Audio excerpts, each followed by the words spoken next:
هفسروكي وفيسات يكلين قشتيا مسد محمد علي الدرباري قناغا فوغهيز داخبي محمد علي ديار كركوبي ويستي بيكانين عدالتها فوغهيز وحساب برسيني هيا وقود ببيرنجي آفا كرنا قناغك سياسيان والسربنجاها هفكاري وآرامية مسوغة.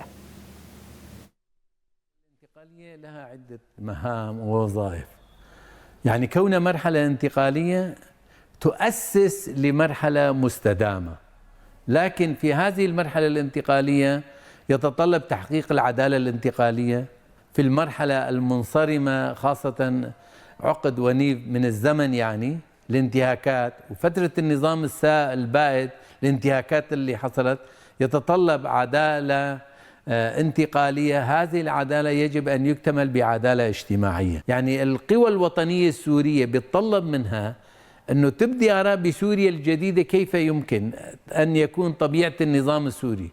ما هو طبيعة النظام؟ أن نشخص الوضع الحالي بالمرحلة الانتقالية من أجل الوصول إلى المرحلة ما بعد الانتقالية.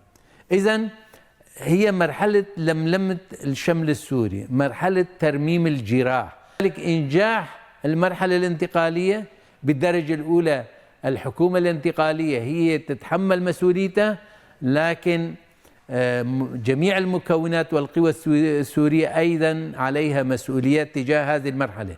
لا يعني هذا أن يسكتوا عن الأخطاء، سيكون هذا ضمن آلية العلاقة، ضمن التناقض. من جانب سنطور ونقدم المقترحات، من جانب آخر الانتقالية التي نحن بصددها يؤكد لنا عدة نقاط. أولا، لا يمكن العودة إلى سوريا ما قبل 2011. 2، لا يمكن حسم المسائل في سوريا عسكريا ومن خلال الحرب. 3، لا يقبل المجتمع السوري المنتصر أو المنهزم، الغالب أو المغلوب. كلنا عانينا، يجب أن نعمل بشراكة. سوريا الجديدة